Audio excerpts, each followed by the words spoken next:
So, what exactly is the craze regarding Doom Eternal? Hell, even like the whole Doom sphere of fans and why they really gravitate towards the 90s games and even the black sheep known as Doom 3. To me, I couldn't tell you. I really couldn't. Here's why. I grew up with Doom 3. Doom 3 was the first Doom game I've ever played, and you're gonna laugh at me, but I thought they were about aliens. When I had Doom 3, I had it on the Xbox, just the original Xbox, and it came with that free copy when I had the Doom movie.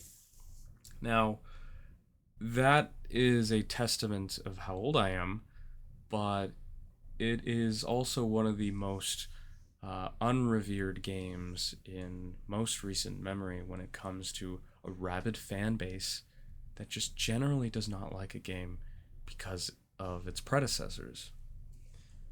Doom 3 was crazy. I love Doom 3. Now, hear me out. I like Doom 3 original. I don't like Doom 3 BFG edition. For those watching, um, I have a series called Bayoneting. I take a stab at things, and I just kind of want to give my own take on it. Um, I have a small amount of subscribers, and I have made video editing just sporadically, just through some of those videos that I've made in the past. Um, you can see my age, especially in some of those early videos. Why do I bring this up? Well, it's because my definition on the word bayoneting has changed. I thought it was funny. It still is funny. I think it's hilarious. Just bayoneting. I got the term from Mel Gibson screaming "fix bayonets" just in We Were Soldiers, and that name stuck with me ever since. And I liked it, and I still like it to this day. The word bayoneting is now innocuous with me just taking whatever random subject I can find and talking about it.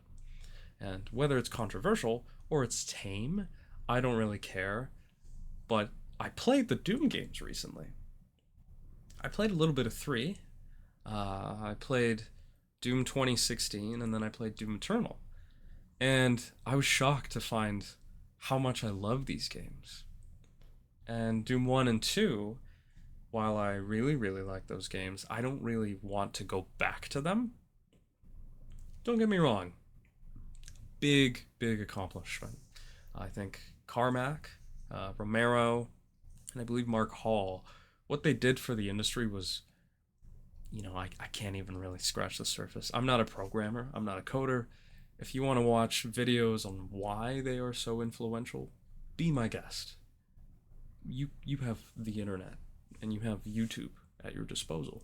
You can see why they matter so much. And for me, in layman's term, I'm not a programmer, but id Software is what I have just on the plain view foreground, uh, and for a good reason. Id Software deserves probably the highest amount of praise they can get, even with the new people now. Hugo Martin is one guy that I'll primarily talk about just because he's an interesting guy.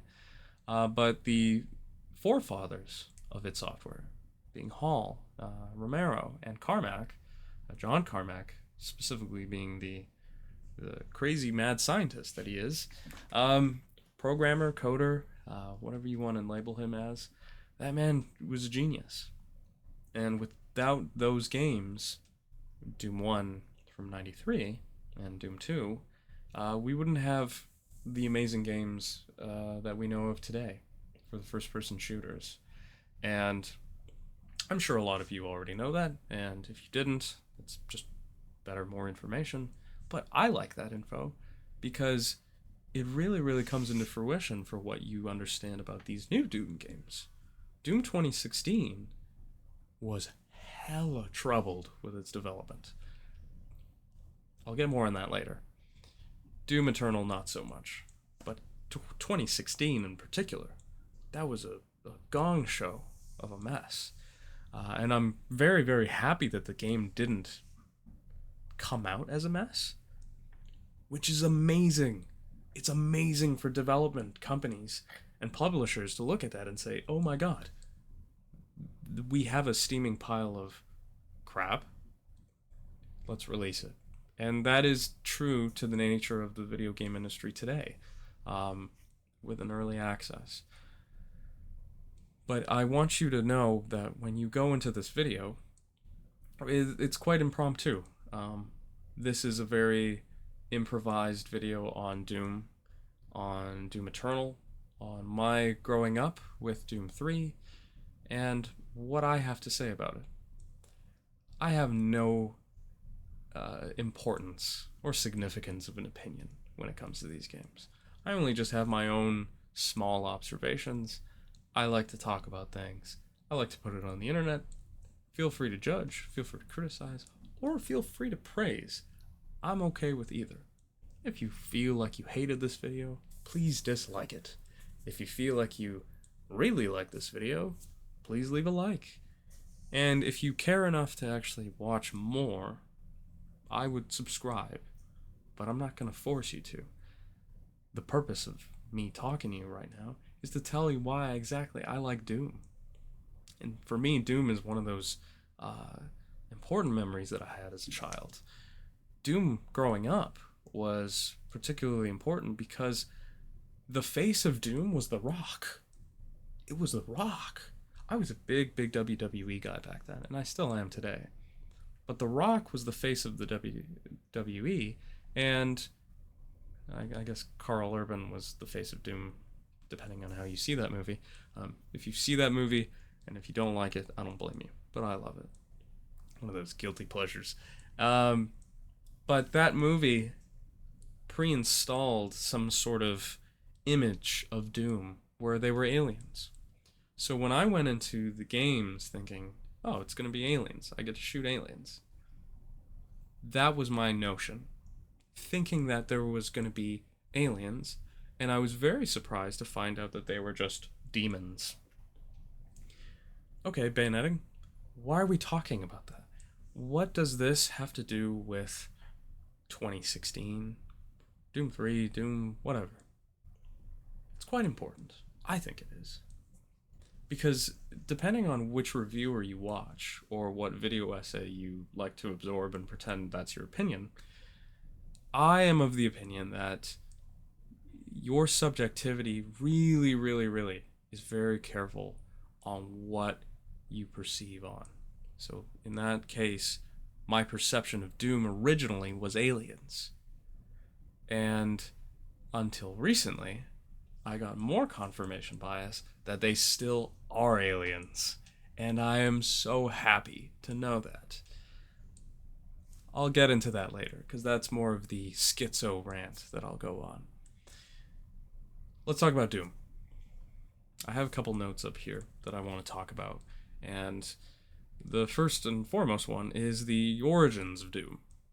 Doom for me, I didn't play the first or second Doom game until after Doom 3. I liked Doom 3 so much that I replayed it a bunch on PC, on Xbox, and I had a vivid memory of being genuinely scared when swapping between the flashlight and the weapon. Doom 1 and 2, however, they're more of video games that you are comfortable with today in the first-person genre. Hack, slash, shoot, point, just keep running. Your momentum is from A to B. There is no excuse to get to A to B because the story structure is so goddamn simple. If I was to explain to you why Doom is so popular, you could give me 1,000 myriad of reasons. Oh, it's fun. The gameplay is just amazing. Oh, you get to shoot demons. Oh, well, the guy, he's awesome. Have you seen his helmet? Well, in the 90s, I never grew up in the 90s, but I've done extensive research, and I really, really like knowing what I'm studying about. in the 90s, you had three pioneers basically working on the game. So there is always the game and then the game. The game, I would argue, is Halo. But the game was Doom. Maybe there's a third one. I would like to say that there is a third one. The third one that kind of slips into the cracks would be Wolfenstein 3D. Wolfenstein 3D being the, depending how you view it, the first-person shooter, the first-person shooter. But Doom being the game that you remember, the one that is smeared in your memory, and for good reason, because that is the game. Now, the game should be Halo, but I would say the game is Doom. Why? Well, that's a great question. Because they did what Halo didn't. Halo is just basing its most of its assets and astonishments towards Doom. Doom, when it was made, and forgive me if I'm completely going off on a rant, but when Doom was made, it broke the boundaries of the id Software engine so much that in order to make a game run on a PC from 93 and onward, you had to develop something so sophisticated in terms of the engine that it needed to be optimized for everybody. What we know today of your CPU, GPU, motherboard, RAM, is nothing in comparison to what we had to learn back then. Back then, it was harder, significantly harder to do that. A single byte of information was just not enough to compute. And for John Carmack and team, what they essentially said was, okay, let's take a person, a standard model of a texture, and have a shotgun just in the middle. You have a shotgun in the middle. How do we move this person around the world while not also bricking other people's PCs? Well, some people, the pioneers of that business, decided, hey, instead of rendering in real time of 3D, let's make everything 2D off of its x-axis. And then when you're moving, it's just an animation of moving up and down with the shotgun or, with the pistol. This broke barriers. Genuinely did. I cannot tell you more because I am so out of my goddamn field with this. But what I do know is that that was so important to the development and eventually to the optimization of video games in general. That two-dimensional aspect of taking what you are perceiving to be a 3D game using 2D assets was important. That game has more significance than it ever gets credit for. And some people will acknowledge it. But the amount of studying and research that you have to go through to really, really understand why id Software did what they did and see how magnificent that catalyst was to bring us other FPS games it's unfathomable. I cannot defend it because I'm not a programmer or a coder or a designer. I don't understand these things. I can only just revel in it. For people that are watching this and are thinking, okay, well, this guy's just praising the first two Doom games, even though he's going on a schizo rant on Doom 3. Well, yeah, absolutely. I really, really like Doom 3. And don't worry, I'll get to that in a sec. But Doom 1 and 2, you cannot really think of the Doom games in continuity unless you think about those games in particular. Why do I bring up these games? Well, I bring them up because John Carmack and even Hall um, were very, very integral to the story, or I would say narrative. Hall, I believed, wanted different level designs. He wanted to take real world military assets and military zones and integrate them into the levels of Doom. Uh, Carmack, from his philosophy, as I understand, didn't really care about the narrative. And I don't blame him, to be honest. Uh, you're thinking in the 90s. Just imagine you're in the 90s. You have Wolfenstein, you have Doom, and eventually you have Metal Gear Solid and Resident Evil. These are your games that you have. Most of the other games that you have, like let's say Mega Man, Mario, um, Castlevania, anything that is two-dimensional, side scrollers, you have games that aren't really pushing boundaries in terms of narrative. Mario, finding Princess Peach, that's standard. Uh, that is most games.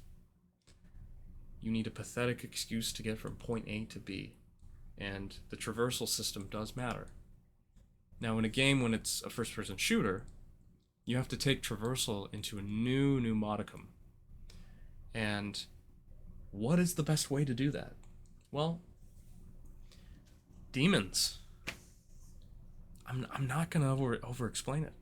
I really am not. Because demons is exactly how you do it.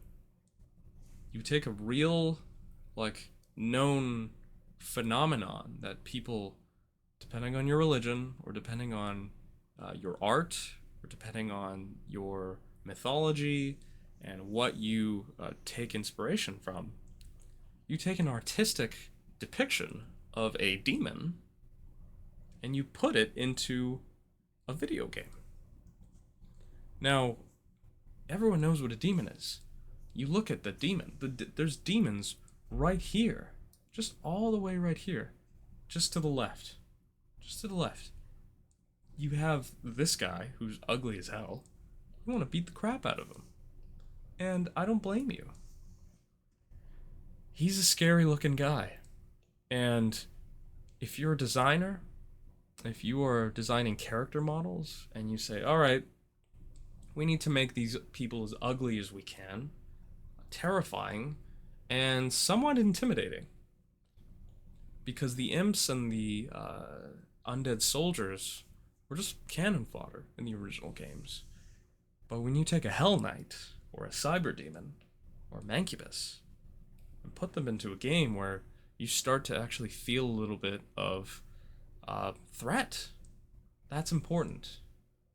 And that is so important for Hall and Romero and Carmack. You take a narrative and explode it, then you might fall on your face. But you take something so simple, something so evil as a demon, put it in your game, gives you more than enough logical excuse to go from point A to point B. You just shoot. That's it. That literally is it. There's no beating around the bush around it. It's just killing demons. And you, as the player, don't need to be absorbed by an information of the character's backstory, the person's name. You just know Doom Guy. And Doom Guy is Doom Guy. He's cool. He just kills demons. He's a super soldier. He's what everybody wants to be. He is just a cool, awesome protagonist to play as.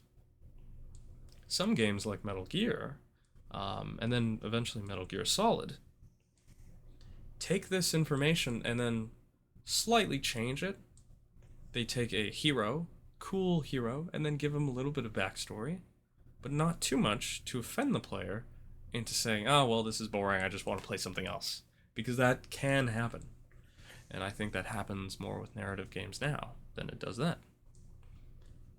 But what they did was so easy. They just took demons. Same way that Wolfenstein took Nazis. Wolfenstein 3D, you kill Nazis. That is your objective. A gamer or a consumer could look at that and say, yes, I want this. I need this. And that is okay. Because you are now feeling vindicated. Your set of emotions and your brain psychology is saying, okay, I can do this. I really, really want to have no moral judgment of who I'm killing. Because there is no moral judgment. What moral judgment can there be found of killing Nazis? What moral judgment can there be found of killing demons? It's not even the biblical demons. And that's why I bring up the alien argument in the beginning. I thought these were aliens. Genuine aliens. And now I find out that they are demons. And in Doom 2016 and 2020, they are aliens. But does it matter? Not really, no. I don't think it does. But I'll get to that soon. Hall wanted to really paint a picture with the level design for Doom 1 and 2.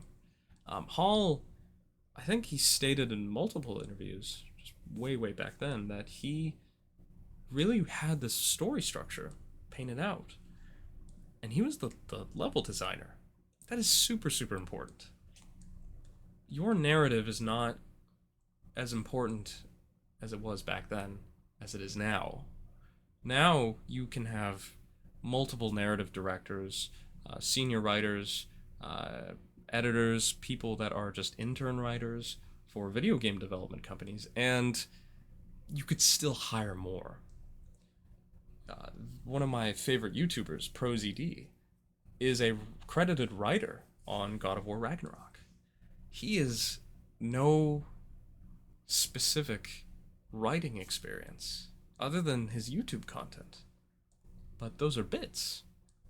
If you check him out, I think you'd think he's really cool. But he wrote dialogue for Kratos and Atreus and his character that he even voiced.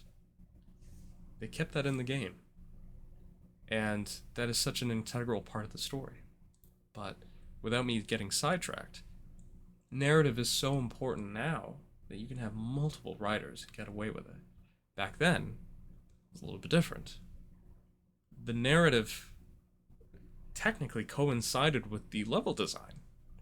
And so does it with 2016 and Eternal. And I'll get to that shortly. But why it was important for Mark Hall, I believe, is that he wanted to take real-life aspects of the world and take a real, fully fledged out character and even fully fledged out monsters, or in this case demons, and give them more bit of backstory. But from my understanding, John Carmack just did not want that. John Carmack's impression of story in video games is no different than porno in the sense that you need a story. Sure, it's comforting if you have a story in a porno, but it's not really necessary, and it's not really needed for people to get to a climax. And that's quite important, because games back then did not require it. You did not need it. You just needed a thing to shoot, or a traversal system, or you needed an objective, and that was fine. That was okay. That whole analysis of Doom 1 and 2 is so important because now it still reflects on 2016 and 2020 for Doom Eternal. I'm going to segue into Doom 3. Doom 3 is interesting. I love Doom 3. And I get really giddy thinking about Doom 3 because one of my major complaints with the game is not even the game itself, it's the publisher deciding, hey, let's make the BFG edition significantly worse. Sure, we'll give a little bit of graphical attunements. We will fix some of the glaring issues, such as the textures, and maybe even pop in. When the game was loaded on a hard drive, you got a lot of saving prompts, and it would often freeze the game. Yeah, I'm not too sure about that anymore. I would still prefer to play the original as opposed to the BFG edition. Now, for those who aren't really familiar with the differences, the BFG edition gets rid of one mechanic that is so important to purists like me, and that is the ability to swap between your weapon, secondary weapon, or your flashlight. Bayoneting, what does that mean? I don't know. Well, think of it this way. If Doom was a horror game, Doom 3 was, but if you never played it, I don't blame you. If it was a horror game, you would need a flashlight. That's the only way to traverse. Okay, that's awesome. What makes a flashlight so integral? It provides you obviously with the light that you need, but it helps the game's lighting. The lighting was so integral to Doom 3 that it was often the praise in 2004. Whoever developed Doom 3, John Carmack, from my understanding, was a part of Doom 3, said that the lighting was one of the key main features for Doom 3 in its early development, because that feeling of uncertainty, of knowing whether an imp was going to crawl up into a vent, attack you, having a undead soldier come up to you, or just being around the corner and you having to just like peek almost a little bit, it was unprecedented. No game has done that. Very, very terrifying. Resident Evil was different, because Resident Evil did that in the third person, but it wasn't even third person at that point. It was fixed camera angles. The fixed camera angle was different than first person. What you have right now is a lighting system that is solely dependent on you switching between your primary weapon, secondary, or your flashlight. The BFG edition, what it does is that it mounts it onto your shoulder. That was really, really bad. And it took away a lot from the game. Not only that, but they changed the lighting around the game. They provided way more ammo than needed be. There was keypads that you could find and then triangulate those keypads with specific security codes on doors that you could unlock. Now, that was important because of the lighting. The lighting is what made that important. When you found a locker and when you found ammo in it, it was because of that lighting. You can play the whole game deciding not to use your flashlight, just gun-ho, but the game punishes you for doing that. You have to be more aware, careful. Often with most video games now, you could speedrun this, and you could speedrun Doom 3, most certainly. But as a new player, you go into that, and if you're like me, and if you're a masochist, you want to punish yourself as hard as possible. And you'll eventually learn that. As I admit, I played all of the Doom games on the hardest difficulty, and I didn't mind it. It was very frustrating, but I didn't mind it. And a game like Doom 3 is really punishing when you decide to do that. I cannot think of a worse way to punish the player than just giving them more access to ammo, more access to lighting, when its entirety is like it's justified against that.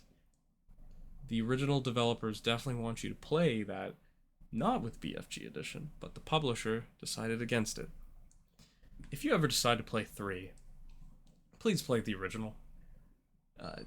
Don't play the BFG Edition. And if you have, let me know. Let me know what you think, because I'm curious. I really don't know anyone else that's played the game, aside from me, and got a real kick out of the original compared to the BFG Edition. Doom 3, while still having a lot of problems with the game, it's very, very clunky. Some of the weapon swapping is a bit off. The bosses are very, very underwhelming. And the final boss, while being a child and being very, very terrified of it, going back to it now, I don't know. You let me know. if you have played it. But replaying that game, I found more Doom players to actually be akin to respecting the game as opposed to disliking the game, especially when it comes to the original. But schizo rant aside, I do want to talk about 2016 and Eternal. Now, I love these games. I like 2016 more. Don't kill me. 2016, that game does its lighting really good. And if you decide to play it again, or if you have played it and you have quite a good memory just of what you played, you could probably tell me the levels a lot more distinctly than you can with the Eternal ones. Now, that's not a diss to Eternal. I love Eternal. I really think it's an excellent game. I think both are excellent. But 2016 was different. 2016 had just the far, far better level design. It had the better soundtrack. Overall, when I think about a Doom game, I now think of 2016. When you go into a game like Doom, you want to make sure that you have a couple things checked out. First, definitely the traversal system. The excuse to go from A to B in a fun manner. Some games perfect this traversal system. Most recently, Mario Wonder. That's a perfect traversal system. Spider-Man. Spider-Man is an excellent one for the PS4, or even the PS2 if you played the movie video games. Amazing. Getting from point A to B. It gives you incentive. It gives you just a reward because you're not thinking about the mechanics anymore. You're just kind of lost in that ethereal presence of the game. The game itself should be fun. It should be rewarding. I really like the traversal system in 2016. I think it's awesome. I think it's not too fast, especially when you have it in an ultra wide monitor, which I have. I've played this game twice on like two different consoles. I played an extra two times on my PC, one on a Nightmare and one just on my ultra wide. Just for my setup is a 3080 Ti. I have a pretty good setup. I like motion blur in these games, and I think it's complemented really well. The best way I play it is with the Vulkan API instead of DirectX 11. As far as I remember, I think it was DirectX 11. I don't remember if it was just DirectX 12. For those unsure of what I mean, it's just how your processor computes with the information. For me, Vulkan tended to run much better, and I never had any crashes. I know some people have problems with Vulkan, but this was really the first game that introduced Vulkan back in 2016, and I gotta say, I ran the game on a 960, 2 gigabyte, and it was quite amazing in terms of what the performance handled, the optimization, how much of the settings I could crank up to high, and how much I can get away with without dissipating too much heat just in my PC. That being said, it was really good. It was really good. That game is optimized amazingly. Eternal is pretty good in terms of its optimization, but you still really kind of require some sort of super sampling. When I talk about super sampling, I mean taking your native resolution and then downgrading it to something smaller, so that the pixels appear to look like they are in your native resolution, but they're actually being processed in a much smaller one. They're just being upscaled. I'm okay with it. Some games do it amazingly. I didn't really tell the difference with Doom Eternal. However, when you have an ultra-wide monitor, and you run the game from 3440 by 1440, you can really tell because some of it does get a little bit stretched.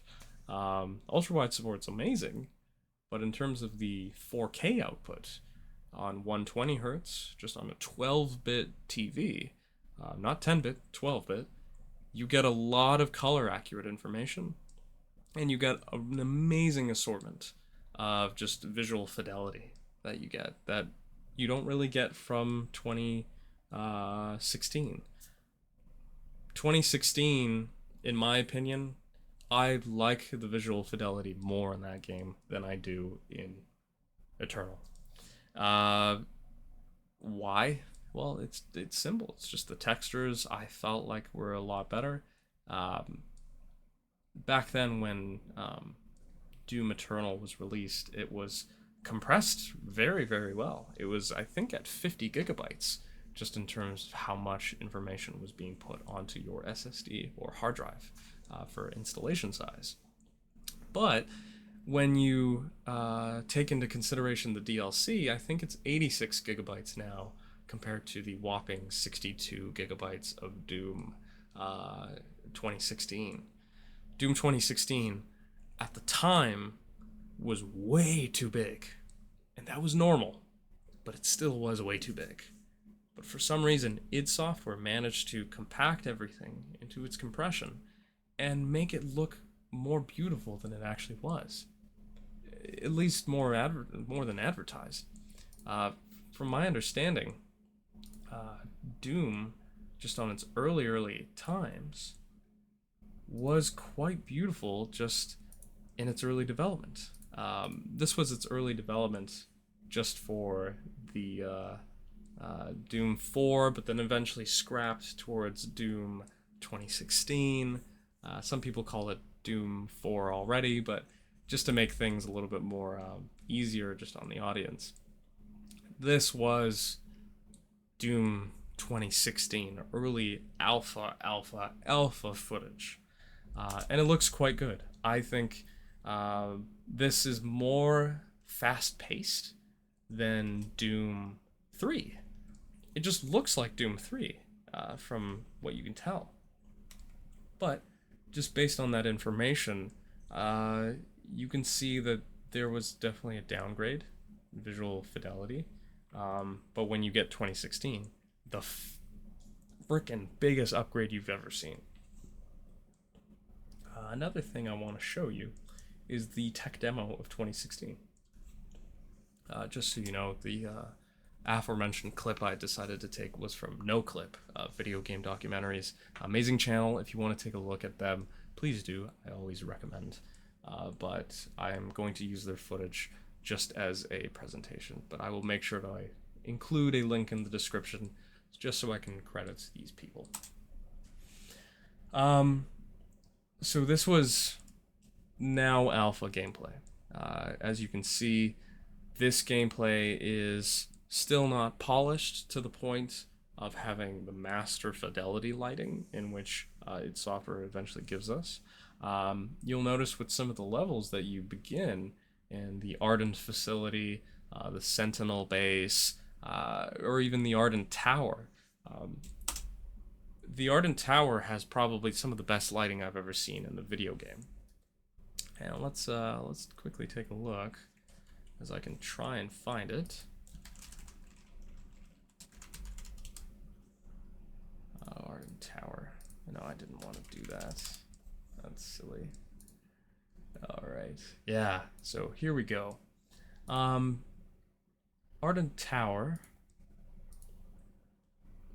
Really, really good on the eyes. This particular level, when you are jumping in, my joke to you. That's funny.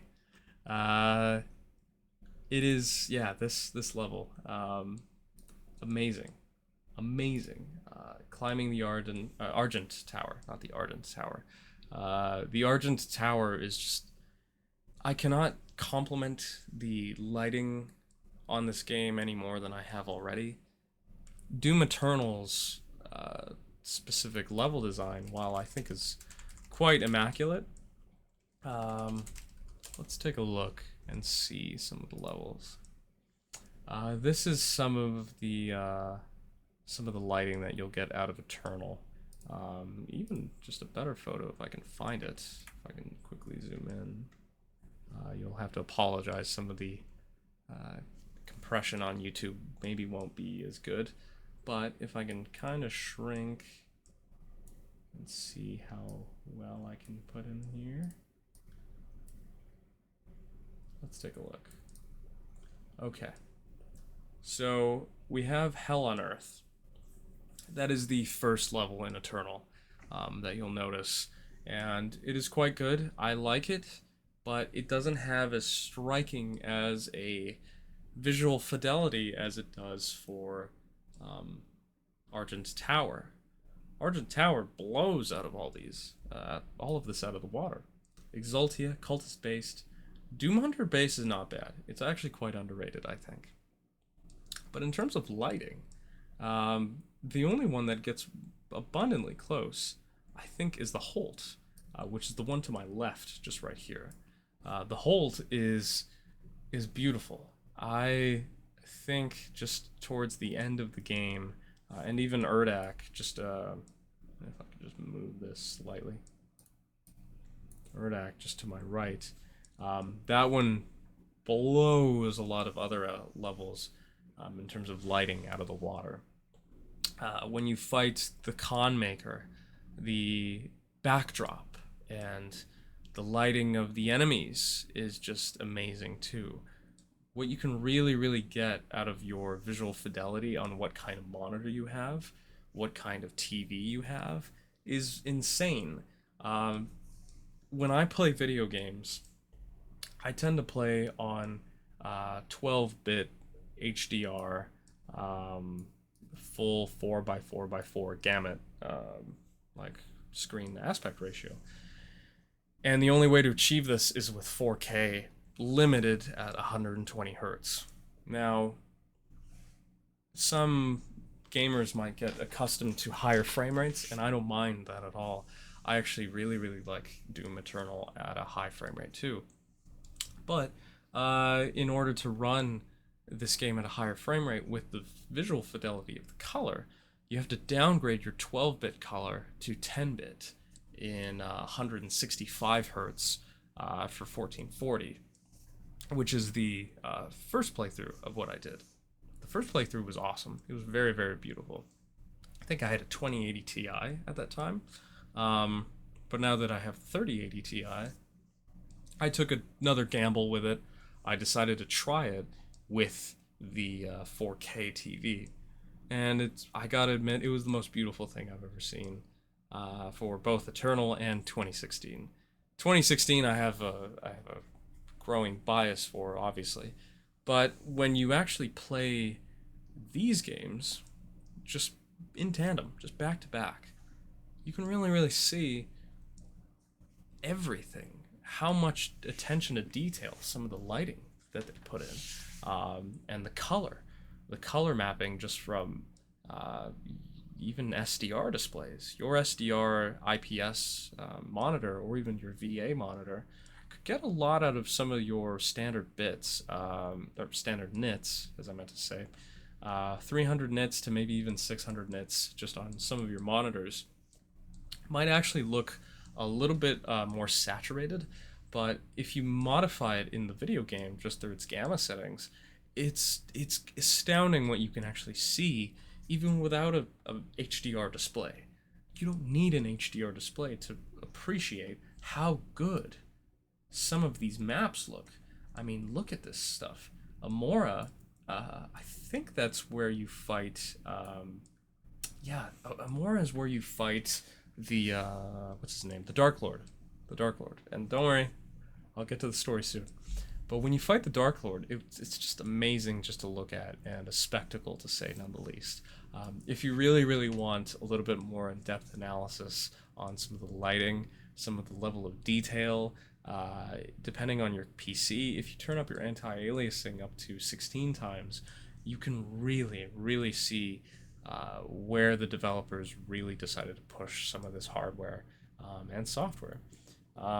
I know for a fact that Doom 2016 is far better optimized for this game than Doom Eternal. Doom Eternal does a plethora good. It is really, really a testament to the hardware that you have. Um, my only gripe with Doom Eternal and its actual um, like programming and how much it's how bad it may be optimized is when you boot up the game. When you boot up the game, no matter how many settings you have turned on or off, no matter how much you go into your AMD control, NVIDIA control panel, or even just your managed 3D settings, you actually might be subject to having it only in windowed mode.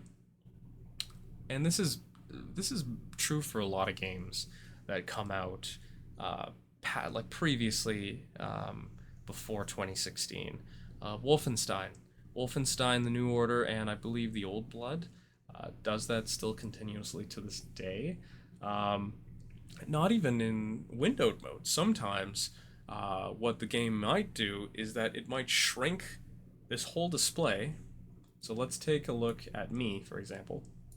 I'm just gonna make sure that I'm taking up most of the screen to body ratio. If I take like my whole display right now of my 16:9 aspect ratio, and if I boot up the game, it'll still be full screen, but there's gonna be black bars around my full screen. And then I'm going to be at a much smaller screen to body ratio just for my TV or monitor. This is an easy fix. I found that just fiddling around with the full screen, windowed mode, and even settings just under your advanced settings might actually just fix it. There was one time where I was a little bit concerned because alt tabbing did kind of cause the game to freak out, but as we notice with new games, especially AAA games, some of that might never be fixed. So if you do decide to pick up this game, if you have gone this far into the video, completely listening to my schizo rant and totally seeing for what it is, I want you to know that just because it is very, very difficult to kind of find out a fix, if you can find out a fix. But I just thought I'd let you know. Um, Segueing into the next topic, I do want to talk about the design. The design for some of these games. The overall design I want to talk about revolves around Hugo Martin, the man, the myth, the legend, the man who brought Doom to such significant heights. This is a person who listens to the community. He goes on Steam forums and YouTube comments and discusses with people. What makes your game significantly better in the eyes of the public?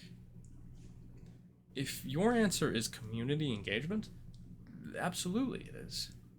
If you had to take a game that is so revered and so trusted by developers, between the developers and the community, you can have an idea of who that might be. I have several. The Deep Rock Galactic developers, for 1 and 1, they listen to the community. Warframe, the Warframe developers, I can't remember their name off the top of my head, but I know they always listen to their fans. Ever since 2014, when crossplay got introduced for Warframe, to all the way now with all the DLC, all the expansions, all the new game, that developer company is making, they keep pushing, and a lot of that content is free, and they don't have the need to push the incentive of money towards you, but because the trust is so high, you still want to give them money. Another example I like to think of, and this is a quite recent one, is the Helldiver community. The Helldiver community is so hellbent on making sure that that developer gets the money that they need. Like, oh my god, Super Citizen season upgrade. Absolutely, I'll pay $50 for that.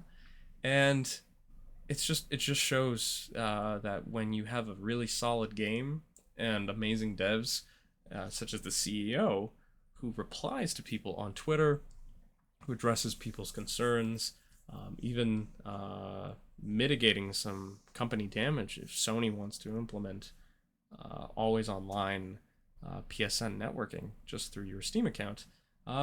They do an excellent job at that. So what does this have to do with Hugo Martin? Well, Hugo Martin is no different than some of these devs. He asks people, what can we do to make a better game? What can we do to make better levels? What can we do to earn your trust?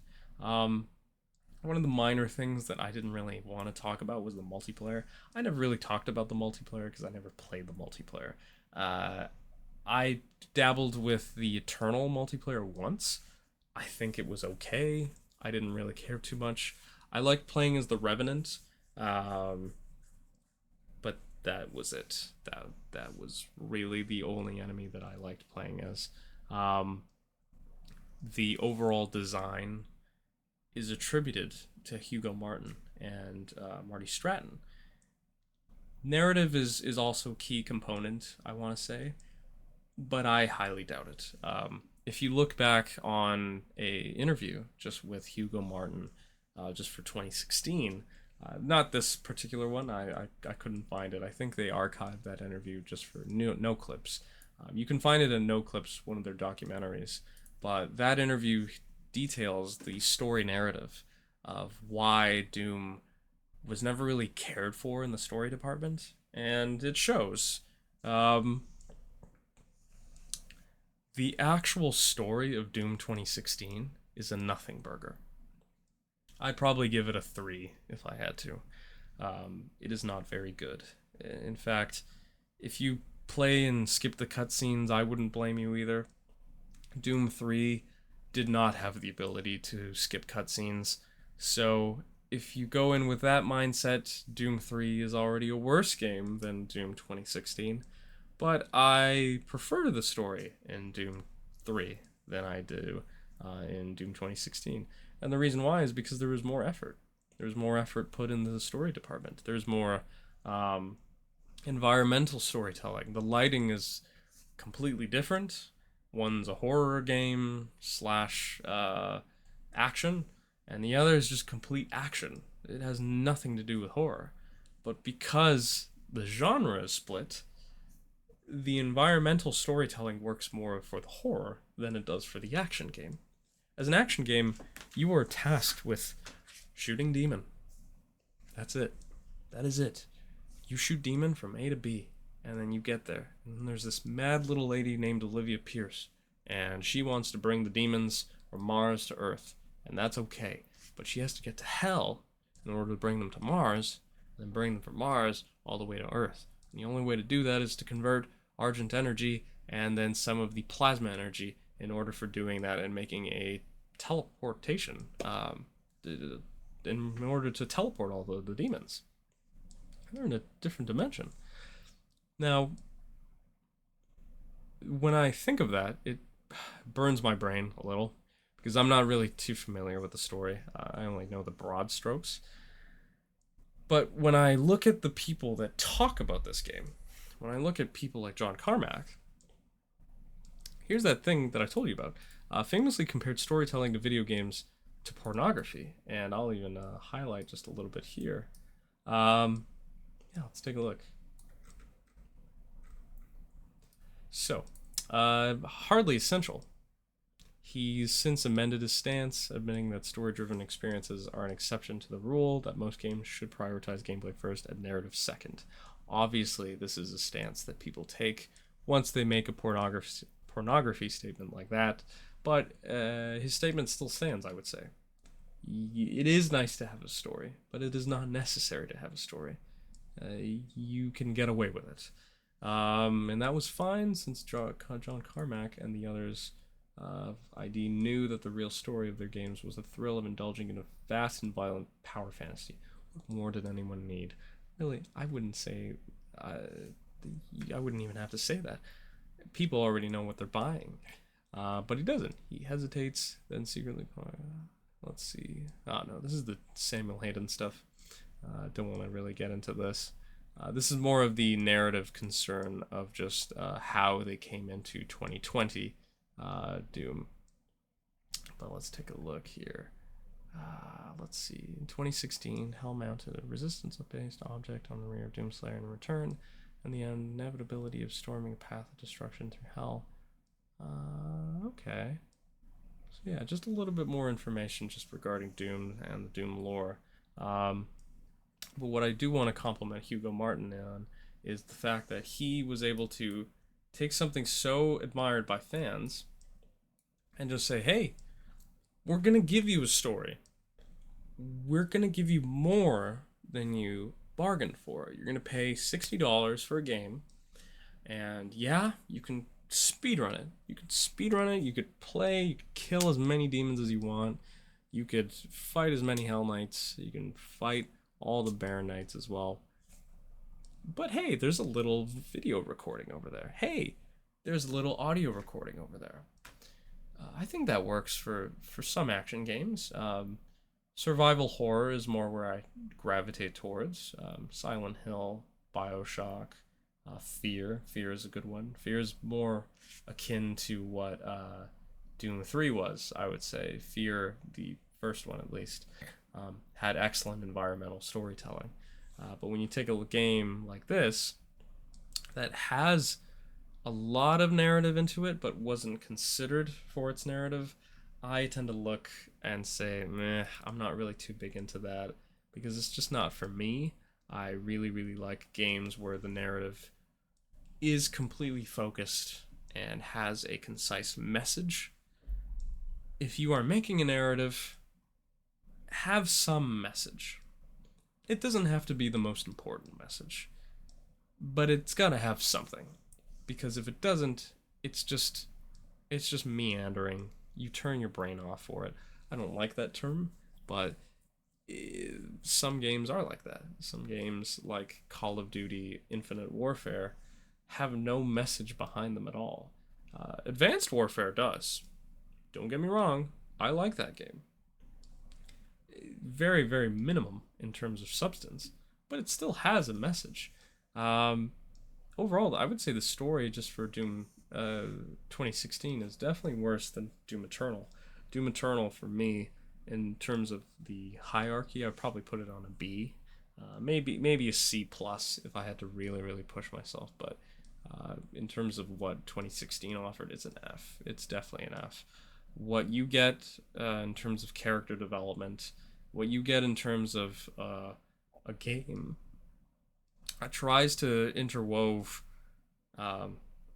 sequences of character. So Samuel Hayden, Vega, and Olivia Pierce. It does not get across well, and in fact, the game becomes better when you skip the cutscenes instead of keeping the cutscenes. And I'm not saying this in retrospect, wanting you to skip the cutscenes, but it kind of is there for a reason. The Doom 3 debacle was so bad that I don't blame them for making you the ability to skip the cutscenes. Obviously, for people that are, doing the good old speedrun. But when you take a game like Doom 2016, you have to see that on the surface and say, okay, no, I just want to kill demons. That's it. I don't want to do anything else. I don't want anyone talking to me. And that is quite important for a lot of people. I want to talk about the Urdak. Let's talk about the Urdak. So this is why I was kind of going on a rant earlier. So the rant being, oh my god, they are aliens. No fucking way. They are aliens. They have to be. So if you aren't familiar with the lore, I'm getting into really, really bad spoiler territory, so I would probably just not watch this video in its entirety, but I already did spoil a couple of it earlier. The Urdak is basically heaven, and if you want to take a look, this is basically its confirmation, along with the bottom over here. But Urdak and Hell are just the opposing opposites. Urdak being heaven, Hell being hell. Hell, demons originate. But in the lore that you learn, Urdak is technically another trans-dimensional gateway into a higher being of aliens. And it is important to note that they are not the creators of Earth or humanity. They are, as based on what it's saying just right here, they are transcendent technology, uh, the living being made of the souls of the past makers. That is important, because what that means is that they are just an exemplified higher than thou, holier than thou God, or gods. They are a race of people that are just stronger than us. And eventually they tap into Argent energy, siphoning from hell, so that it helps them in the process. From my understanding of Eternal, Eternal has Doom Guy, Doom Slayer, fight most of the demons, and he's in a stasis before Doom 2016. Samuel Hayden wakes him up, and he's like, "Hey, we need you. There's a crisis happening on Mars, and we need this averted." Just basically what I'm going to talk about over here. Erdak's name is said, to match the words of heaven and paradise, just right here. Now, this is confirmed not to be true biblically. My guess, I don't know why, but I'm gonna take a wild one and say it's because we don't want any crazy religious nuts going berserk just over a depiction of heaven and even a depiction of hell. If you remember correctly, when Doom Eternal was released, there was a big controversy for the mention of mortally challenged when referring to the demons, and a lot of people politically just really got very sensitive to that statement. I think it's funny. I think it's just a quick little jab just to poke fun at a certain group, but I can see where the outrage is coming from. If you're asking me, it's a video game. It doesn't really matter. It shouldn't matter, but I'm trying to be as innocuous and I'm trying to be as like tame as I can with some of this content. The purpose of this video is just to entertain you and just sit back, relax, talk about Doom, talk about why I like it. So if you have a problem with that political statement, absolutely, I'm not going to take that away from me. You are absolutely allowed to have a problem with that. But in my opinion, it's a nothing burger. So the Urdak in itself, they feed off of the Argent energy. When the Icon of Sin was defeated, Samuel Hayden eventually came in and in the DLC revealed to himself, or not to himself, but to the Doom Slayer, that he is the Seraphim. He is a certain maker, and eventually sides with spawning certain hell beings to fight you. In the first game of Doom 2016, it was abundantly obvious that he was evil. I mean, can you hear the guy? Like, he sounds like a villain. But in this game, it's done so well, where you get the fleeting sense of danger, knowing like, oh my god, this robot is not who he's saying to be. As I mentioned, I'm not terribly big on the lore. As much as I try and do information based on these videos, the actual story of Doom gets lost in the sauce quite a lot. Doom 3 is, far as I'm concerned, is not canon. But I also hear it's canon to some other people. Some people consider Doom 1 and 2 to be canon to Doom 2016. I've heard the complete opposite. So when it comes to story, I don't really take it with a grain of salt. I just take it flat on its face and say, okay, I'm just going to combine everything together, say it's one big timeline, and that Doom Guy is that same guy. I'm going to assume that Doom Guy is not the same guy from Doom 3, but I'm going to assume that he is the same guy as Doom 1 and 2. That is my level of logic. You can take that as you want.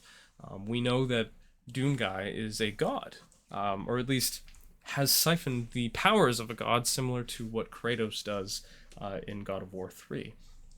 If he was just a human to begin with, or a marine, a space marine, whatever you'd like to call him, if he is the direct descendant of the great BJ Blazkowicz, and he's just blessed with this everlasting life of being incredibly strong, that works too. The story is not important. As John Carmack already said, it's a porno at this point. It's nice to have, but it's not there. Hugo Martin essentially took this and said, "Yeah, no, we're gonna run with it. We're gonna like it. And if you don't like it, please, by all means, just leave." John Carmack, this guy right here to my right, he is the one notable for making such amazing contributions to the industry. But in terms of narrative, yeah, I don't know. He just doesn't care. Its Software was in a peculiar state after once they released Rage. Do you remember that game? Rage? Yeah, neither did I. No one cared for Rage. No one played Rage, aside from that one episode in Breaking Bad where they played Rage. I think those are the only people that played Rage. I'm getting rageful just saying the word Rage. I'm gonna stop talking about Rage now. Um, so yeah, I just wanted to talk about the story. As much as I do like Doom 2016 and 2018, the story is nothing to scoff at.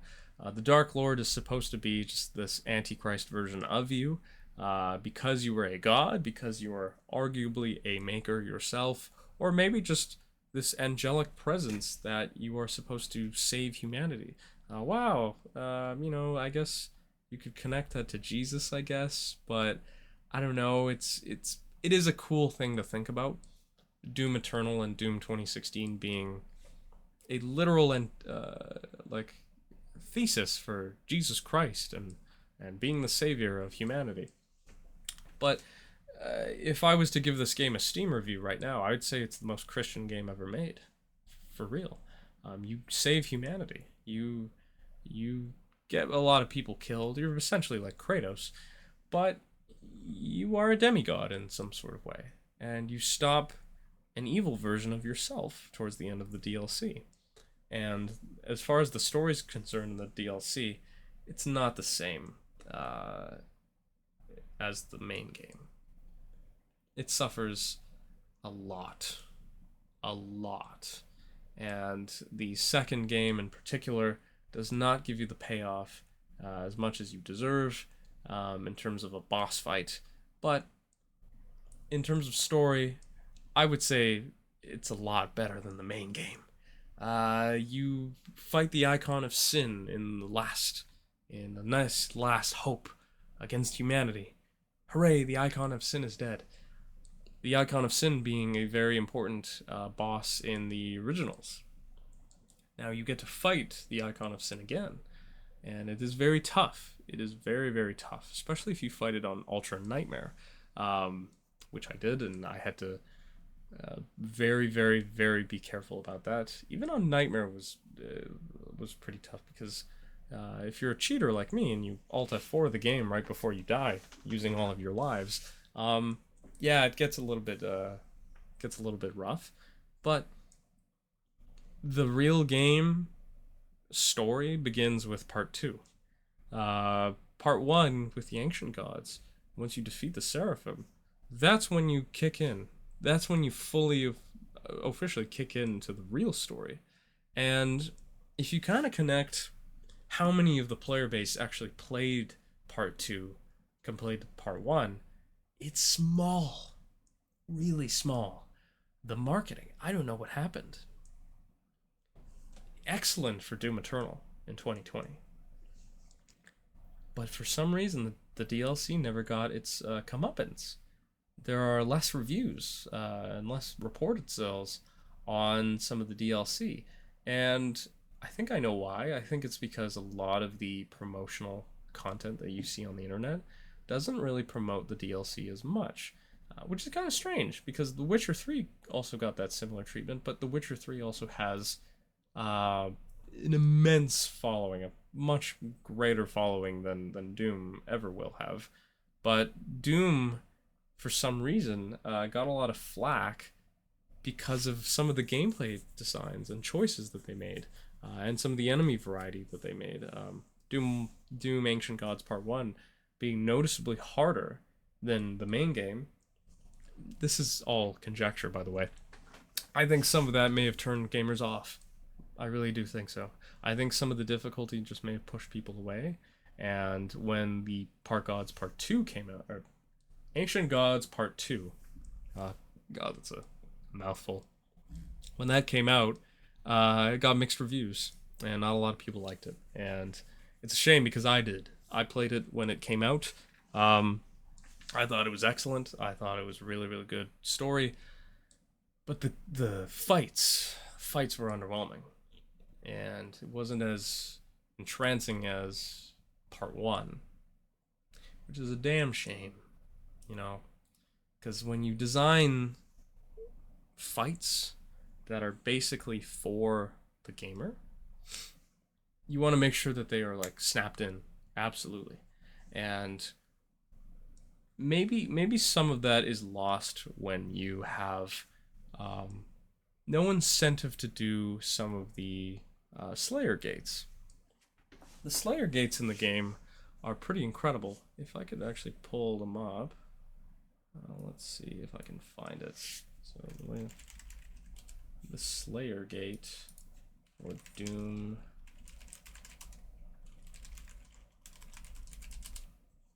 They're pretty incredible.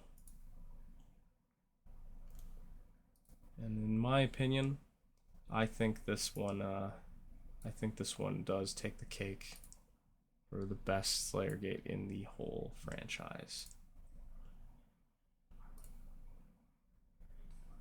So I'm just gonna. I already included the footage by Nikki, Nikki2727. So yeah, that one in particular, when you fight, you have to fight 2 Archviles. It is insane how much the game throws at you. When you play on a Nightmare and Ultra Nightmare, you will lose your lives if you've accumulated some of those lives. But aside from the Slayer gates, which are where the real competition comes in, you have to kind of side and think with your brain and say, oh, okay, do I like any of this? Is this fun? For Part 2, not really. It was not fun. There is a lot of jumping involved, and that's okay. Platforming is awesome. I like platforming games. But there was more noticeable ones in Part 2 than Part 1. Part 1 starts off amazingly. You are in this rainy area, which is just amazing to look at. And I don't know what happened, but if I can spot, yeah, just the maps previously. Yeah, the UAC Alliance, Blood Swamps, and the Holt. The Holt being the final one for the DLC Part 1. The World Spear, Reclaimed Earth, and Namora. In terms of lighting, I'm not a fan of Part 2. I don't think it looks good. Visual fidelity suffers a lot. Story is excellent. I love the story. Don't get me wrong. I think it's awesome. But the game falters from the main game. And Ancient Gods Part 1 was so amazing in terms of level design, level fidelity, level of detail. The newly incorporated enemies that they put in. There's one imp, the Stone Imps, that you have to use the full auto shotgun on. Most of the reviews that you see on Steam genuinely hate that. And I always wonder why. Why? I don't know. I couldn't tell you. I really couldn't. But a lot of people don't really like it. And when I often think about the game's criticism, I don't think about the Stone Imps. I certainly don't think about some of the other enemies that they have. I often think about the level design and how much it suffers. The World Spear and Reclaimed Earth in particular do not have the same level of awe or wonder as something like Argent Tower, Exultia, or definitely even the UAC Atlantica. The first mission you start in Ancient Gods Part 1. I know this is all subjective. I know some of this does come across as a bit pretentious, and maybe even you might disagree with me. But I want you to kind of level with me for a second. When you play a video game, you can choose to play however you want. You can play it on a controller, or you can play it on a mouse and keyboard. This kind of game, I normally would play on a gamepad, but I chose to play on a mouse and keyboard. And I got really good at it. And I mean really, really good at it. I don't mind booting it up right now and just showing you how good I am. But at the time of when I'm speaking this, and when I release the video, I'm going to look back on some of these level designs more analytically and think to myself, oh my god, I did not have fun with that level. Not because it was too challenging, not because that it was too archaic, too silly, just in terms of enemy variety, and also just maybe too much platforming for a lot of it. But it's the traversal system as well. How you traverse, how you decide to go from point A to B. What is your objective? What are you supposed to do? In the Icon of Sin, the final Sin boss, one common complaint that I've gotten, or that I've read over the years, is that people just rush it. People don't actually care about the final Sin. It's actually arguably the worst level in all of the Doom games. And to that I also agree. The final Sin is not a good level. It is actually probably the weakest one, even including the DLCs, but it does that with a very, very foul intention. You fight the con maker right before. You fight the con maker. If you're like me and you fought him on Nightmare, you have nothing to your disposal. Right after, you feel so exhausted that you just want to take a break. And what the game does is it puts you in multiple situational buildings where you have to fight at least a bunch of Baron Knights of Hell, and the game just throws way, way too much at you. Enemy placement and enemy variety should complement one another, but it should never be to the point where it absorbs your screen. What I mean by that? Well, take a look at Dark Souls 2. Dark Souls 2 is a great example. If you look at any of the gargoyle maps, some of them, some of the enemy placements that you have in there are just way, way too much. And that's not a skill issue. It's more of a developer issue. The developer's deciding, hey, let's just throw something on the screen. I found that incredibly stupendous with Final Sin, especially with towards the end, where not only do you have to fight the boss, but you also have to fight the boss's lackeys as well. That's also another complaint that I have for Amora. Amora, when you fight the actual what's his name again? I keep forgetting his name. The Dark Lord. It's less of a fight. It's not a fight at all. It's just run and dodge. Run and dodge. Run and dodge. I know what you're gonna say. The whole final battle, especially when we fight the Seraphim, is no different. Well, sure. But one thing I can say positively about the Seraphim fight is that it still has a mechanic of a fight. And the best thing is that you have to fight the AoE, the area of effect, and the two spirits that are fighting you. It changes the level completely. Now, if the Amora fight with the Dark Lord put two Marauders in there, it would be stupid. First of all, it would be stupid. If it put two spirits there, it would be too stupid. Instead, what it does is it decides to put not spirits, but like apparitions. You have to defeat the apparitions of enemies that you fought before. And if the the Dark Lord decides to hit you in that retrospective timeline of the fight, he gets his health back, and you have to fight even harder enemies. One does not equal the other. The Holt boss fight where you fight the Seraphim is at least balanced enough, and some people say it is harder than the actual Dark Lord fight, to which I agree. You could blow your load with 2 Marauders fights, and the funny thing is that they do that in Amora.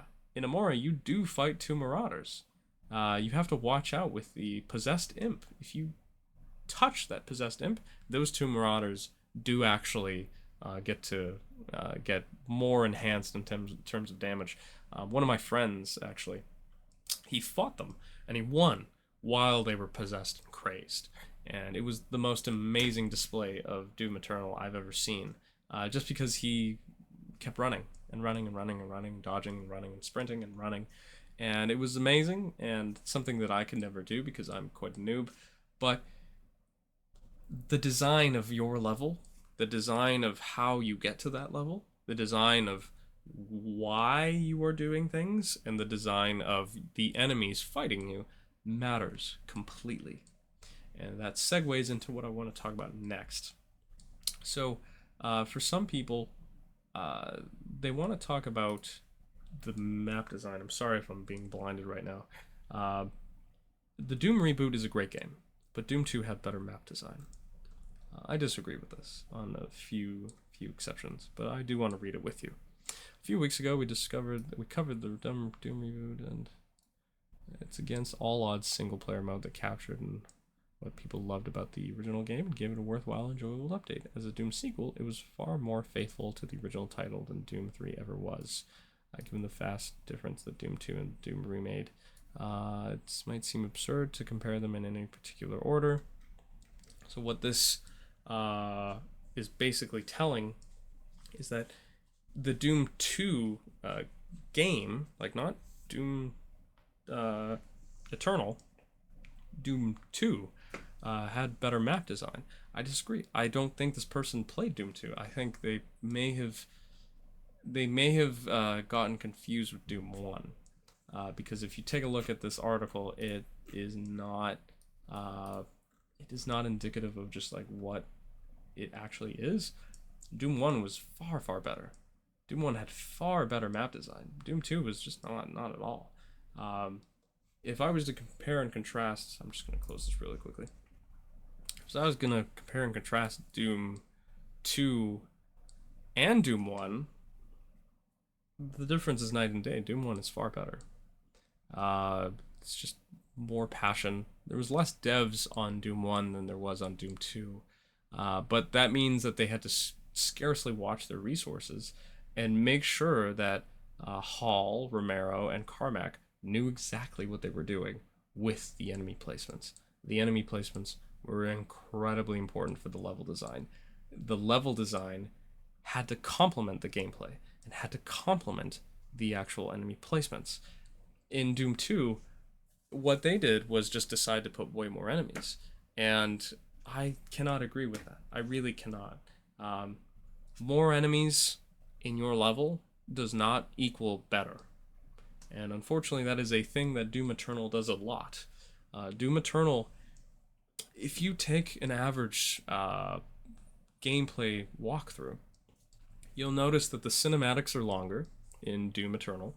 You'll notice that the overall playthroughs are longer in Doom Eternal. You'll notice that people tend to struggle more on Doom Eternal, and not because of a specific enemy type. It is because of the amount of enemies that it puts in. Don't get me wrong, I love these games. I'm crack addicted to these games, but they are not subject to immune criticism. They have every reason to be criticized, and for that reason, Doom 16 for me, I like a lot better because it does its enemy placements very smart. Some people may call it easy. I think it's definitely easy, especially after playing it on Nightmare. But if you remember the final level of Doom 2016, you can get your ass kicked a lot. It is a very hard level. The power-ups in that game, you had to save consistently. you really needed to save those power-ups. The punching one in particular, I like that one. And quad damage. Quad damage is quite intense too.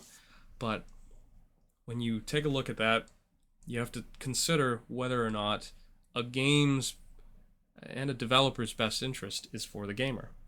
Take in mind Halo 2 and Halo 1. Halo 1 was on a proper schedule. It was within budget. It wasn't over budget. It had a reasonable amount of Bungie employees on staff and delivered a solid game from start to finish. Halo 2, because of its introduction to multiplayer and because of its overstaff of Bungie employees and a small limited window of timeline, they had to rush the development of the game.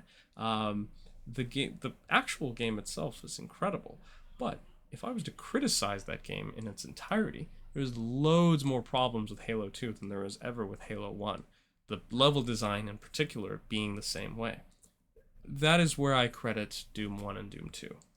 Doom 1 was perfect in terms of level design. Doom 2 was not. Doom 2, I think, had a lot of great ideas, but Doom 2 also suffered from that problem. When you have more staff and a lot of them come up with more ideas to integrate more enemy design and more enemy variety, and then often confuse more enemies equals better map and better fighting experience for the player, it comes across as very daunting, and I don't like that. It's not great. It's not great, and it actually hurts people. One noticeable exception for the DLC, at least, is the Marauder. I love the Marauders. I think they're great. I think you can fight them. The game literally gives you a cheat on the base game on how to defeat them. You just have to roll your scroll wheel, or depending on how you set up your macro keys, just twist your game buttons, and then kill them with a combo. For most notable people, it's Super Shotgun. For some people, it's Ballistae, and then Super Shotgun, and then back to Ballistae. Some people, it's Rockets and Shotgun. It doesn't matter what you choose. There is like 8 different permutations of how you can kill. Maybe 16 different permutations of how you can kill this guy really, really quickly. When you get the Sentinel Hammer, it's even better. Because in the DLC, when it gives you the hammer, you can stun him for longer. So the game is not punishing you for fighting the enemy variety. It only punishes you for the amount of enemies that it puts in. So with that being said, there is one particular level in the Ancient Gods Part 1 where you do fight 2 of them. And it's significantly harder than the one where you fight it in Part 2. Because in Part 2, I believe in Amora, you are given the Sentinel Hammer, whereas in Part 1 you do not have a Sentinel Hammer. You do not even have the Crucible to just chop them up. And it's not like the BFG is going to do any help, because the BFG simply just goes off into the distance, and same with the Con Maker.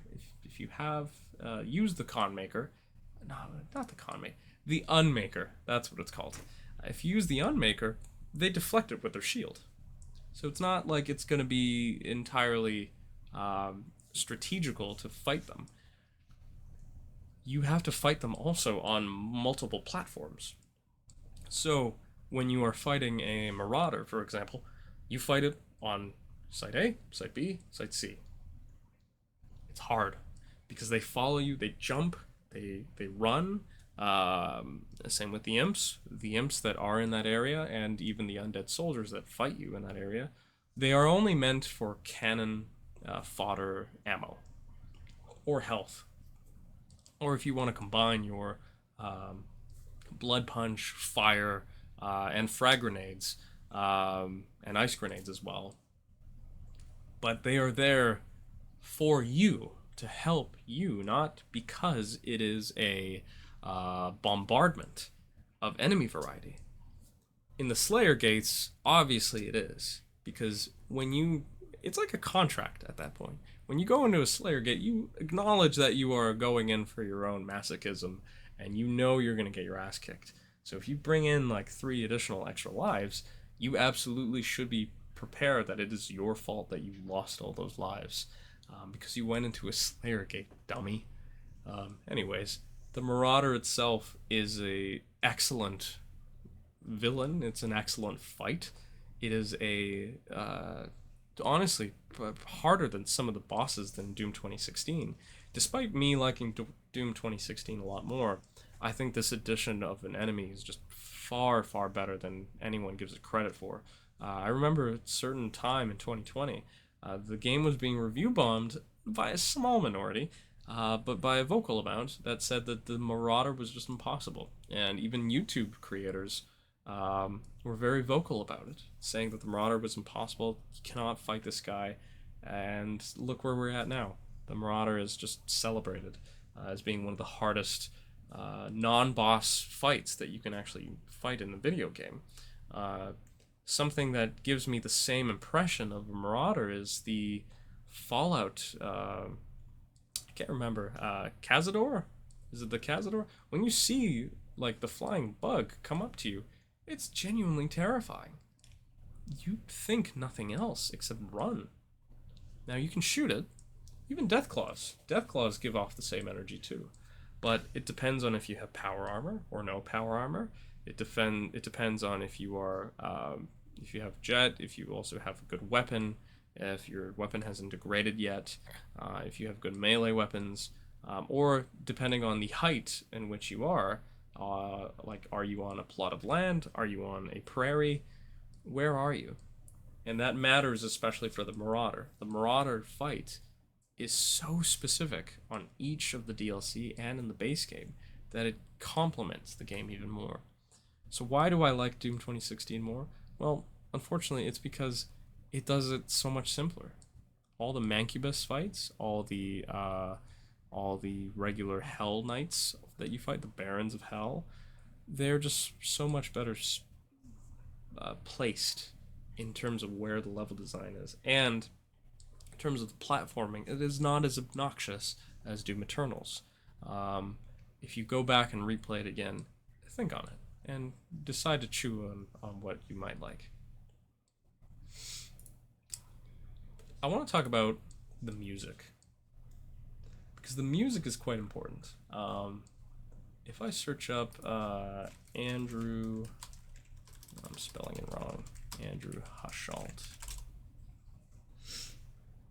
So this is the guy that succeeded Mick Gordon in terms of who takes over the reins.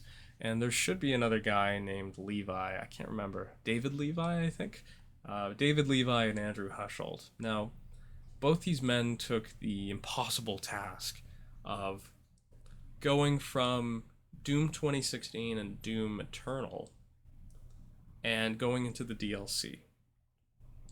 Why is that impossible? Well, I'm not going to explain all of it, but essentially there was bad blood between Mick Gordon and one of the audio engineers. It may have been the sound mixer, who was I believe, the lead sound mixer, or at least one of the audio engineers, who was the boss of Mick Gordon, making sure that they were responsible for getting in the memos, like the sound memos, the wave files, and just any bit of information of the music that they can get on time so that they can meet their required quotas.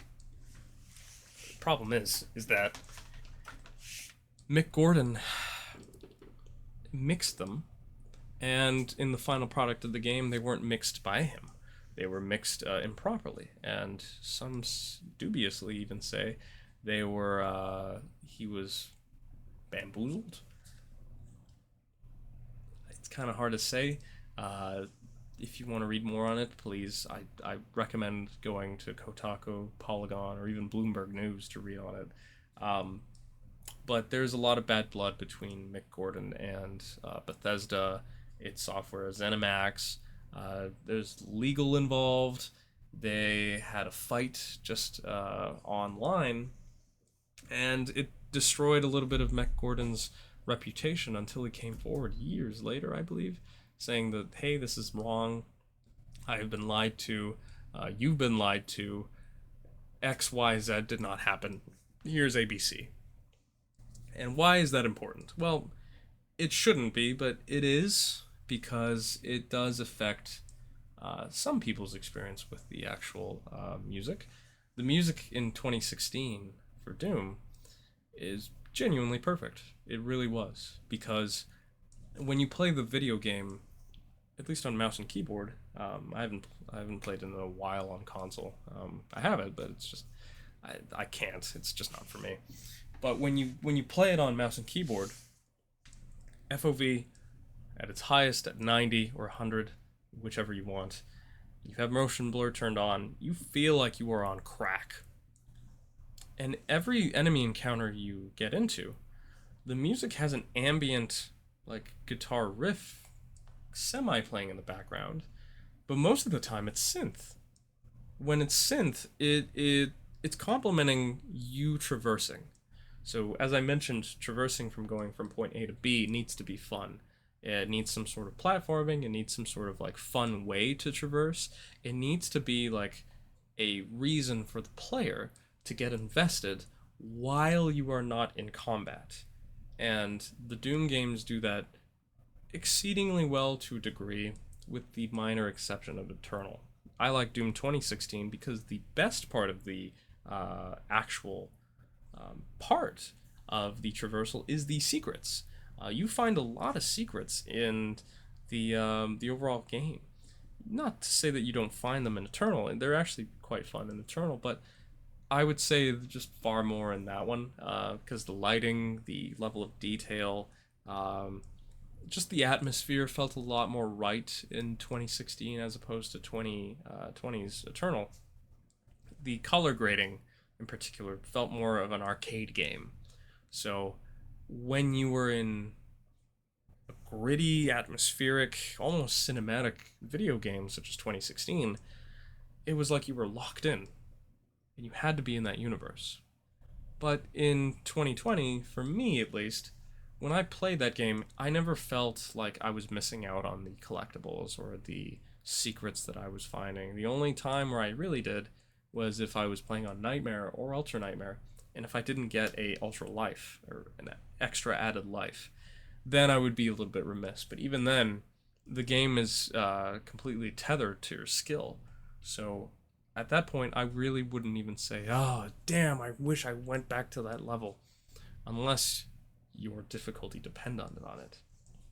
So why does it matter? The composer? Well, the composer was very instrumental to the first game. He made sure that the music complemented the level designs and how you went in, how you finished the fight, and who you were fighting specifically. If you were fighting, like, maybe a group of imps or horde of imps, the music would not ramp up completely. It was based on time signatures of the song itself. The song would consistently loop. It would have its chorus, it would have its bridge, and it would also have its like initial rise. But what I really love about Doom 2016 is that in a specific moment in Argent Tower, you hear it. You hear Rip and Tear, and you really, really want to rip and tear. It's the same thing with Eternal, because Eternal plays the most famous song in the catalog of music.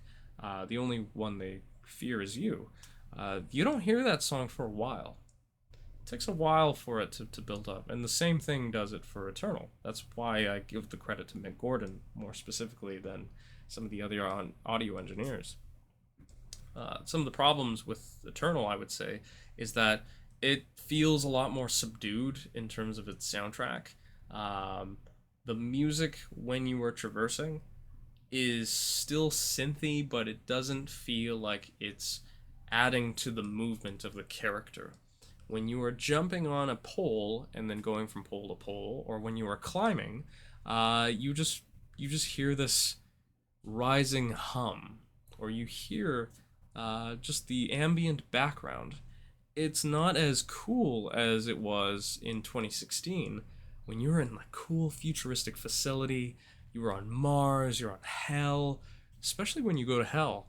When you go to Hell in the final level, pay attention to some of the like the final notes in the soundtrack, because it does carry on. and it feels very strong with its like vibration. It feels like your headset is vibrating. Some of the higher tones that you hear in the music gets exemplified by the synth and the metal combined. Sometimes when you are traversing, it is synth and metal. Sometimes it's only synth, sometimes it's metal. But when I've noticed for Eternal, it's mostly just synth. And it was a little bit disappointing because I really, really liked Mick Gordon's work. Some of the metal that he does play in some of the interactions of, let's say, the Mancubus fights or even the Marauder fights, it would become very, very heavy on the metal, but it doesn't have like a memorable riff. Riff being like a small like chord progression that you can remember in your head. Stairway to Heaven, for example. Um, your memory of the music matters, and the sound cue matters of exactly what you are fighting. Dead Space does this fantastically. Dead Space has some cues for some of the enemies' designs. Um, Even Alan Wake. Alan Wake has amazing sound cues. Even the Adam Jensen. Ah, oh, darn. Deus Ex. Deus Ex. They have amazing sound cues for when you fight a specific enemy. Doom 2016 has a lot of that. Doom 2020 for Eternal does not have any of that. A Marauder soundtrack has a very low, almost genty soundtrack, but the whole soundtrack itself feels more synth. It's a shame because I actually quite like Mick Gordon's work until you get to Ancient Gods. Ancient Gods itself, Andrew Hushalt and David Levi, they go on this hiatus of just creating the music. They don't talk to ZeniMax. They don't talk to anyone. They don't even submit their voice memos or not voice memos, recording memos to the studio until they have all the proper level designs. Now, the original problem with Mick Gordon was he was on a schedule. He was being pushed, and the levels weren't even made yet. Contrast that with 2016. He wanted to know what the levels were, and he wanted to match the music of what the player was feeling. Because if the player is feeling something while they are playing the game, that is one thing. But when a video game is forcing you to feel an emotion through a cinematic or a particular part of a game, it feels less transparent. It feels more tacked on than anything. So that's why more people are tend to gravitate towards the 2016 soundtrack, because there is a science to it. There's a reason behind it, and if you never knew that, that's okay. You don't have to know these things. But for me, I really, really like this particular person because it does distinguish enough away from the divorce of Mick Gordon and Bethesda, ZeniMax, and its software. Andrew Hushalt is a metal producer. He makes a lot of metal, and he's very proficient in gent music. Gent meaning zeros on the tab for when you play like a bass or just a regular electric guitar. It was amazing. I gotta say, it was very different. It was more metal focused than synth. The DLC completely felt very different in terms of the OST. The OST brought a different vibe, and you certainly felt it when you played the game. It felt like, even though I'm not too big of a fan of the overall level design in Part 2, I can certainly say that the music does step it up a notch, especially when you fight the Dark Lord and the Seraphim, which is just amazing. Overall, my opinion on Doom is unchanged. I really like Doom. I think it's awesome. I think Doom itself, in its early inception, is excellent.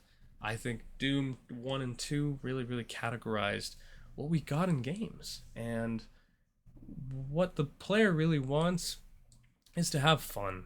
And when I look at Doom and I see, oh wow, like look at all this lore that I'm never gonna read. Oh wow, look at the icon of sin. This is amazing. I am more of a gore over lore person. So when I play these games, I don't really care too much about the lore. But what I do appreciate is their commitment, especially Hugo Martin's commitment to saying, yeah, absolutely, this game does have lore, and we want you to have a good time. But it's not necessary. It's optional. He's taking that mantra of John Cormack and saying, yeah, sure, absolutely. We don't need to force it on our gamers. The DLC, while being very lore heavy, still can be skipped within the duration of its cutscenes. You don't need it. And that's what I respect most. So, um, that's my rant on Doom. I really hope you liked it. Not a whole lot to say aside from Doom, like internal, like development stuff, because there's a whole lot more that I could talk about with Doom, with Doom 4 originally being made, and especially just the actual the boss fights. If I did have to kind of finish things off, I do want to say that the actual fights in Doom probably one of the best fights I've ever experienced in gaming. The games give you a higher sense of what enemies should be. Imps, the undead, the barons, the actual angels that you fight, the makers. It is insane how different every person's playthrough can go on. Your choice of weapons and what you decide to use on is perhaps one of the most intense and rewarding experiences that I can think of, aside from some hack and slash games like God of War or even Devil May Cry. I was gonna say Dante Must Die, but no, that's silly me. Um, those games are rewarding in itself, but Doom, something about Doom is just after replaying it on the difficulty of Ultra Nightmare, and because last time I did Ultra Nightmare was, oh God, like 3 years ago, but I did Nightmare again because I didn't want to go through that whole cycle. Um, it was just amazing. I actually cannot think of a better way to spend your time than playing Doom 1, Doom 2, Doom 3, Doom 2016, and then Doom Eternal back to back. Just seeing the amount of sheer progress of what id Software has done. And if you really, really have not played these games and you're still watching, what are you doing? Play these games. They are fun. They are genuinely amazing. Uh, you get so much value. And if you ever decide to see a sale for these games, I'm marking out for these games right now because I do think they're truly pieces of art. Some games aren't art. I think Doom 3 and uh, Doom Eternal I probably wouldn't consider art. I'd consider more of the entertainment experience. But Doom 2016, Doom 1, uh, I would consider art because that is at that point you have the creators taking something so amazing and taking it to the next step that it almost transcends gaming. It is quite important. If I was to look at a video game like Bioshock 1, I would put that in the art category. But if I was to look at a game like Bioshock 2, I would not put that in the art category. Most simply because, yeah, it's a cash grab. It's a monotonous like game that has some good story elements and some good gameplay, but it does not require the intense amount of development time that it took for the original developers, and it does not require the amount of thought for the gamer or consumer to absorb all this information when playing the game. Uh, Doom 2016, in my opinion, and Doom 1, original Doom 1, has more of that going for itself than Doom 2, Doom 3, or Doom Eternal. Doom Eternal, I think, is excellent on its own merits, and I might get some flack for that, but I also think Doom Eternal is more of just a carnival ride. If you really, really enjoyed uh, the 2016 carnival ride, that's awesome. I think it has a lot of merits to stand on its own. but Doom Eternal has a lot of problems, and it suffers. And unfortunately, when I look at some of these guys like the Dark Lord, and when I'm getting bombarded with all of this information about, oh, he's the devil essentially, and oh, the makers essentially took Doom Guy, and Doom Guy used to be really, really bad. He used to kill a bunch of demons, and now he's fighting for us. But oh no, wait, the Seraphim is actually Samuel Hayden, and you gotta watch out. It gets lost in its own story. It becomes a little, almost like too much. It becomes so absorbed in itself that it forgets that it's really just a game. And it is just a game. Don't get me wrong. So is 2016. We're not kidding ourselves. I'm not saying it's better than let's say a game like BioShock or The Last of Us or Half-Life 2. I'm simply saying that in order to be art, you have to do something that is so left field, that catches people immediately like that, that will forever transform the industry and the way you see it. The music for 2016, instant. It blew everyone's opinion of what music is in the video game industry. The level design has not been this talked about in so long when it comes to Doom games. As much as I want to talk about the Wolfenstein games, I have not played Wolfenstein. I've only played the first 2 hours, and if I'm being honest, the level design is okay at best, but there's not a lot of games that I can think of aside from roguelites, and standard two-dimensional games that I can think of off the top of my head, like Mario, that have the same level design comparison for a first-person shooter. First-person shooters don't get this much praise as Doom does, but Doom should. And this game is quite literally, or I guess this game is with plural. This game's goes above and beyond, and that includes Eternal. I wouldn't call it art. Thank you for watching. I appreciate you. If you've gone this far into the schizo rant, please dislike the video or like the video. Subscribe if you want to. This is the Bayoneting Doom video and Eternal. I'll make sure to put that in the parentheses. What I won't include is Doom 3, Doom 1, and Doom 2, just because I went on a little side rant just on that one. But if you have an opinion on Doom, feel free to share it. If there's anything that I didn't talk about, which I certainly know I didn't, and intentionally didn't, this is more of a rambling video. My bayoneting is just to talk about the things that I like. But maybe there's a part 2. Maybe not. Maybe I'll call it Bayoneting Doom Eternal, and we'll go from there. Anyways, see ya.